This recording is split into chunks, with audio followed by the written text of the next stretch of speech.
ଚୂଡ଼ାନ୍ତ ଯୁଦ୍ଧ ହେବାକୁ ଯାଉଛି, ଓଲଟା ଗଣତି ଆରମ୍ଭ ହୋଇଯାଇଛି। ଏହା କୌଣସି ସାଧାରଣ ବାକ୍ୟ ନୁହେଁ, ଏହା ସେହି ସଙ୍କେତ, ଯାହାକୁ ଶୁଣି ଅନେକ ହସିଦିଅନ୍ତି, ଅନେକ ଅଣଦେଖା କରିଦିଅନ୍ତି। କିନ୍ତୁ କିଛି ଏଭଳି ମଧ୍ୟ ଅଛନ୍ତି, ଯେଉଁମାନେ ଏହାକୁ ଶୁଣିବା ମାତ୍ରେ ଭିତରୁ କମ୍ପି ଉଠନ୍ତି, କାରଣ ସେମାନେ ଜାଣନ୍ତି ଯେ ପ୍ରତି ଯୁଦ୍ଧଖଣ୍ଡାରେ ଲଢ଼ା ଯାଏ ନାହିଁ। କିଛି ଯୁଦ୍ଧ ଏଭଳି ଥାଏ ଯାହା ଦେଖାଯାଏ ନାହିଁ, କିନ୍ତୁ ତାହାର ପ୍ରଭାବ ସାରା ଜୀବନ ବଦଳାଇ ଦିଏ। ଏବଂ ଯେତେବେଳେ ଏଭଳି ସମୟ ଆସେ, ସେତେବେଳେ ମଣିଷକୁ ସର୍ବପ୍ରଥମେ ନିଜ ଭିତରର ଶକ୍ତିକୁ ଚିହ୍ନିବାକୁ ପଡ଼େ। ଏହି ସମୟରେ ଯେଉଁ ଶକ୍ତି ସକ୍ରିୟ ହେଉଛି, ତାହା କୌଣସି ଗୋଟିଏ ଦିଗରେ ପ୍ରବାହିତ ହେଉନାହିଁ। ଏହା ପ୍ରତ୍ୟେକ ସେହି ବ୍ୟକ୍ତିର ପରୀକ୍ଷା ନେବାକୁ ଯାଉଛି ଯିଏ ଦୀର୍ଘ ସମୟ ଧରି ସଂଘର୍ଷ କରିଛି, ଚୁପଚାପ ସହିଛି, ନିଜର ଲୋକଙ୍କଠାରୁ ଆଘାତ ପାଇଛି, ନିଜ ସ୍ୱପ୍ନକୁ ଭାଙ୍ଗିବାର ଦେଖିଛି, ପୁଣି ହାର ମାନି ନାହିଁ।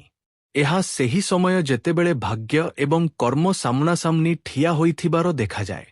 ବାହାରୁ ସବୁ କିଛି ସାଧାରଣ ଲାଗେ, କିନ୍ତୁ ଭିତରେ ଏକ ଅଦୃଶ୍ୟ ହଲଚଲ ଆରମ୍ଭ ହୋଇଯାଇଥାଏ।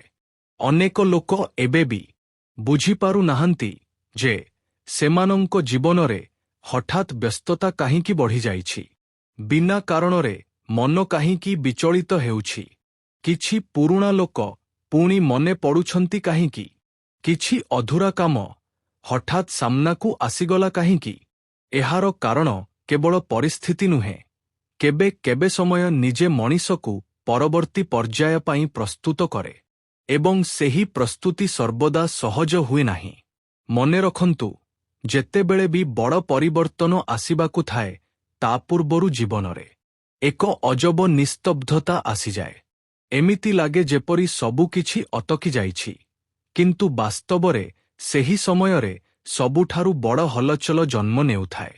ଏହା ସେହି ମୁହୂର୍ତ୍ତ ଯେଉଁଠାରେ ଶକ୍ତିଶାଳୀ ଏବଂ ଦୁର୍ବଳ ଲୋକଙ୍କ ମଧ୍ୟରେ ପାର୍ଥକ୍ୟ ସ୍ପଷ୍ଟ ଦେଖାଯାଏ। ଯଦି ଆପଣ ଏପର୍ଯ୍ୟନ୍ତ ଧୈର୍ଯ୍ୟ ରଖିଛନ୍ତି, ଯଦି ଆପଣ ବିନା ଶୋରଗୋଳରେ ନିଜ ସଂଘର୍ଷ ଜାରି ରଖିଛନ୍ତି, ଯଦି ଆପଣ ଅନ୍ୟମାନଙ୍କ ଖରାପ କାମର ଜବାବ ଖରାପରେ ଦେଇନାହାନ୍ତି, ତେବେ ଏହି ସମୟ ଆପଣଙ୍କୁ ଚିହ୍ନିବାକୁ ଯାଉଛି।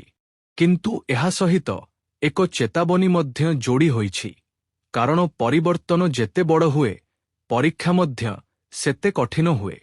ଏହି କାରଣରୁ ଆଜି ଆପଣଙ୍କୁ ଏହି କଥା ଶେଷ ପର୍ଯ୍ୟନ୍ତ ଶୁଣିବା ଉଚିତ, କାରଣ ଯେଉଁ ସଙ୍କେତ ଆଗକୁ କୁହାଯିବ, ତାହା ସମସ୍ତଙ୍କ ପାଇଁ ନୁହେଁ। ସେଗୁଡ଼ିକୁ କେବଳ ସେହି ଲୋକମାନେ ବୁଝିପାରନ୍ତି ଯାହାଙ୍କ ଭିତରେ ବିଶ୍ୱାସ ଏବେ ବି ଜୀବିତ ଅଛି। ଯଦି ଆପଣ ମଧ୍ୟ ବିଶ୍ୱାସ କରନ୍ତି ଯେ ପରିଶ୍ରମ କେବେ ବୃଥା ଯାଏ ନାହିଁ, ତେବେ ଏହି ଭିଡିଓକୁ ଲାଇକ୍ କରନ୍ତୁ। ଆପଣଙ୍କ ଏକ ଲାଇକ୍ ଏହା କୁହେ ଯେ ଆପଣ ସକାରାତ୍ମକ ଶକ୍ତି ସହ ଯୋଡ଼ି ହୋଇ ରହିବାକୁ ଚାହାନ୍ତି। ଏବଂ ଯଦି ଆପଣ ଏପର୍ଯ୍ୟନ୍ତ ଚ୍ୟାନେଲକୁ ସବସ୍କ୍ରାଇବ କରିନାହାନ୍ତି, ତେବେ ନିଶ୍ଚୟ କରନ୍ତୁ, କାରଣ ଏଠାରେ ଏଭଳି ଗଭୀର ଏବଂ ପ୍ରେରଣାଦାୟକ କଥା ସବୁ ସାଝା କରାଯାଏ। ଏବେ ଧ୍ୟାନ ଦେଇ ଶୁଣନ୍ତୁ, କେବେ କେବେ ଜୀବନରେ ସବୁଠାରୁ ବଡ଼ ଯୁଦ୍ଧ ଅନ୍ୟ କୌଣସି ମଣିଷ ସହ ନୁହେଁ, ବରଂ ନିଜର ଡର ସହ ହୁଏ, ନିଜର ସନ୍ଦେହ ସହ ହୁଏ, ନିଜର ଦୁର୍ବଳତା ସହ ହୁଏ। ଯେଉଁ ବ୍ୟକ୍ତି ଏହି ଯୁଦ୍ଧକୁ ଜିତିନିଏ, ତା ସାମ୍ନାରେ ଦୁନିଆର କୌଣସି ଶକ୍ତି ଅଧିକ ସମୟ ତିଷ୍ଠିପାରେ ନାହିଁ। ଅନେକ ଲୋକ ବାହାରୁ ଶକ୍ତିଶାଳୀ ଦେଖାଯାଆନ୍ତି, କିନ୍ତୁ ଭିତରୁ ଭାଙ୍ଗି ଯାଇଥାନ୍ତି। ସେହିପରି କିଛି ଲୋକ ବାହାରୁ ଶାନ୍ତ ଦେଖାଯାଆନ୍ତି, କିନ୍ତୁ ସେମାନଙ୍କ ଭିତରେ ଏଭଳି ନିଆଁ ଜଳୁଥାଏ ଯାହା ସମୟ ଆସିଲେ ପୂରା ଦିଗ ବଦଳାଇ ଦିଏ। ହୁଏତ ଆପଣ ମଧ୍ୟ ସେହି ଲୋକଙ୍କ ମଧ୍ୟରୁ ଜଣେ, କାରଣ ଆପଣ ଯେତେ ସହିଛନ୍ତି ସେତେ ସମସ୍ତେ ସହିପାରିବେ ନାହିଁ। କିନ୍ତୁ ଏବେ ସମୟ କେବଳ ସହିବାର ନୁହେଁ, ସମୟ ଚିହ୍ନିବାର। ଚିହ୍ନିବାର ଯେ କିଏ ଆପଣଙ୍କ ନିଜର ଏବଂ କିଏ କେବଳ ସୁବିଧାର ସାଥୀ, କିଏ ଆପଣଙ୍କ ସହ ଠିଆ ହେବ ଏବଂ କିଏ ପ୍ରଥମ ଝଡ଼ ଆସିବା ମାତ୍ରେ ଆପଣଙ୍କ ସାଥ ଛାଡ଼ିଦେବ। ଆଗାମୀ ସମୟରେ ଏହି ପାର୍ଥକ୍ୟ ବହୁତ ସ୍ପଷ୍ଟ ହେବାକୁ ଯାଉଛି। ପ୍ରତ୍ୟେକ ପରିବର୍ତ୍ତନ ପୂର୍ବରୁ କିଛି ସଙ୍କେତ ଦେଖାଯାଏ, କିନ୍ତୁ ଅଧିକାଂଶ ଲୋକ ସେହି ସଙ୍କେତଗୁଡ଼ିକୁ ସାଧାରଣ ସଂଯୋଗ ବୋଲି ଭାବି ଅଣଦେଖା କରିଦିଅନ୍ତି। ପରେ ଯେତେବେଳେ ସବୁ ବଦଳିଯାଏ, ସେତେବେଳେ ସେମାନେ ଅନୁଭବ କରନ୍ତି ଯେ ଚେତାବନୀ ତ ପୂର୍ବରୁ ମିଳିସାରିଥିଲା। ପାର୍ଥକ୍ୟ କେବଳ ଏତିକି ଥିଲା ଯେ ସେମାନେ ସମୟ ଥାଉ ଥାଉ ତାକୁ ଚିହ୍ନି ପାରିଲେ ନାହିଁ। ଆଜି ବି ସେହିପରି ଏକ ସମୟ ଚାଲିଛି। ବାତାବରଣ ଶାନ୍ତ ଦେଖାଯାଇପାରେ, କିନ୍ତୁ ଏହି ଶାନ୍ତି ଭିତରେ ଏକ ଗଭୀର ହଲଚଲ ଲୁଚି ରହିଛି। ଯେପରି ସମୁଦ୍ରର ପୃଷ୍ଠଭାଗ ସମ୍ପୂର୍ଣ୍ଣ ସ୍ଥିର, କିନ୍ତୁ ତାହାର ଗଭୀରତାରେ ପ୍ରଚଣ୍ଡ ଢେଉ ଉଠୁଛି। ଯେଉଁ ବ୍ୟକ୍ତି କେବଳ ପୃଷ୍ଠଭାଗକୁ ଦେଖେ, ସେ ଧୋକା ଖାଇଯାଏ, କିନ୍ତୁ ଯିଏ ଗଭୀରତାକୁ ବୁଝେ ସିଏ ଆଗାମୀ ସମୟ ପାଇଁ ପ୍ରସ୍ତୁତ ରହିଥାଏ। ହୁଏତ ପୂର୍ବ କିଛି ଦିନରୁ ଆପଣଙ୍କୁ ଏଭଳି ଅନୁଭବ ହୋଇଥିବ ଯେ ଆପଣଙ୍କ ପରିଶ୍ରମର ସମ୍ପୂର୍ଣ୍ଣ ଫଳ ମିଳୁନାହିଁ। ଲୋକେ ଆପଣଙ୍କ ନିୟତ ବୁଝୁନାହାନ୍ତି। ଯାହାଙ୍କ ଉପରେ ସବୁଠାରୁ ଅଧିକ ଭରସା କଲେ, ସେମାନେ ଧୀରେ ଧୀରେ ଦୂରେଇ ଗଲେ। କେବେ ଆର୍ଥିକ ଚିନ୍ତା ପରେଶାନ କଲା, କେବେ ସମ୍ପର୍କ ମନକୁ ଭାଙ୍ଗିଲା, କେବେ ନିଜର ନିଷ୍ପତ୍ତି ଉପରେ ପ୍ରଶ୍ନ ଉଠିଲା। କିନ୍ତୁ ଏସବୁ ଭିତରେ ମଧ୍ୟ ଆପଣ ହାର ମାନିବା ବଦଳରେ ନିଜକୁ ସମ୍ଭାଳି ରଖିଲେ। ଏହା ଆପଣଙ୍କ ସବୁଠାରୁ ବଡ଼ ଶକ୍ତି।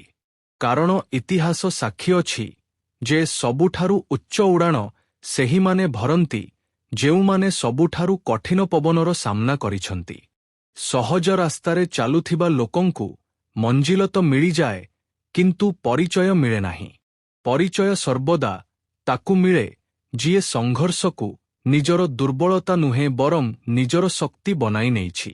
ଏବେ ସେହି ସମୟ ଧୀରେ ଧୀରେ ନିକଟତର ହେଉଛି ଯେତେବେଳେ ଆପଣଙ୍କ ଧୈର୍ଯ୍ୟର ଅସଲ ପରୀକ୍ଷା ହେବ। କିଛି ଏଭଳି ଲୋକ ସାମ୍ନାକୁ ଆସିବେ ଯେଉଁମାନେ ମିଠା କଥା କହିବେ, କିନ୍ତୁ ସେମାନଙ୍କ ଉଦ୍ଦେଶ୍ୟ ସେତେ ସଫା ନଥିବ ଯେତେ ସେମାନଙ୍କ ଶବ୍ଦ ଦେଖାଯାଉଛି। ତେଣୁ ଏହି ସମୟରେ କେବଳ ଶବ୍ଦ ଉପରେ ଭରସା କରନ୍ତୁ ନାହିଁ, ଲୋକଙ୍କ ବ୍ୟବହାରକୁ ଚିହ୍ନନ୍ତୁ। ମନେ ରଖନ୍ତୁ, ପ୍ରତ୍ୟେକ ହସୁଥିବା ବ୍ୟକ୍ତି ଆପଣଙ୍କ ଶୁଭେଚ୍ଛୁ ନୁହନ୍ତି ଏବଂ ପ୍ରତ୍ୟେକ କଠୋର କହୁଥିବା ବ୍ୟକ୍ତି ଆପଣଙ୍କ ବିରୋଧୀ ନୁହନ୍ତି। ବହୁତ ଥର ଜୀବନ ଆମକୁ ଏଭଳି ଲୋକଙ୍କ ସହ ଭେଟ କରାଏ, ଯେଉଁମାନେ ଆମକୁ ସତ୍ୟର ଆଇନା ଦେଖାନ୍ତି ଏବଂ ସେହି ସତ୍ୟରୁ ଆମ ଭବିଷ୍ୟତ ମଜବୁତ ହୁଏ। ଯେଉଁ ବ୍ୟକ୍ତି ଧୈର୍ଯ୍ୟ ରଖେ, ସିଏ ସଠିକ୍ ସମୟରେ ସଠିକ୍ ସୁଯୋଗକୁ ଧରିପାରେ। ଅଧୀର ବ୍ୟକ୍ତି ଅନେକ ସମୟରେ ସେହି କବାଟକୁ ବନ୍ଦ କରିଦିଏ ଯାହାକୁ ସମୟ ତା ପାଇଁ ଖୋଲିବାକୁ ଥାଏ। ଏବଂ ଗୋଟିଏ କଥା ସର୍ବଦା ମନେ ରଖନ୍ତୁ, ଯେତେବେଳେ ଉପରବାଲା କାହାକୁ ଉପରକୁ ଉଠାଇବାର ନିଷ୍ପତ୍ତି ନିଅନ୍ତି, ସେତେବେଳେ ସେ ତା ପୂର୍ବରୁ ତା ଭିତରର ପ୍ରତ୍ୟେକ ଦୁର୍ବଳତାକୁ ବାହାର କରିଦିଅନ୍ତି। ତେଣୁ ଯଦି ଏହି ସମୟରେ ଆପଣଙ୍କ ଜୀବନରେ କଠିନତା ବଢ଼ିଛି, ତେବେ ତାହାକୁ କେବଳ ସଜା ବୋଲି ଭାବନ୍ତୁ ନାହିଁ। ସମ୍ଭବତଃ ଏହି କଠିନତା ଆପଣଙ୍କୁ ସେହି ସ୍ଥାନ ପର୍ଯ୍ୟନ୍ତ ପହଞ୍ଚାଇବାକୁ ପ୍ରସ୍ତୁତ କରୁଛି ଯେଉଁଠାରେ ପହଞ୍ଚିବାର ଆପଣ ବର୍ଷ ବର୍ଷ ପୂର୍ବେ ସ୍ୱପ୍ନ ଦେଖିଥିଲେ। ଯଦି ଏହି ସମୟ ପର୍ଯ୍ୟନ୍ତ ଆପଣଙ୍କ କଥା ଆପଣଙ୍କ ହୃଦୟକୁ ଛୁଇଁଛି, ତେବେ ଏକ ଛୋଟ କାମ କରନ୍ତୁ, ଭିଡିଓକୁ ଲାଇକ୍ କରନ୍ତୁ। ଏବଂ ଯଦି ଆପଣ ଚାହାନ୍ତି ଯେ ଏଭଳି ସକାରାତ୍ମକ ଏବଂ ପ୍ରେରଣାଦାୟକ କଥା ସର୍ବପ୍ରଥମେ ଆପଣଙ୍କ ପାଖରେ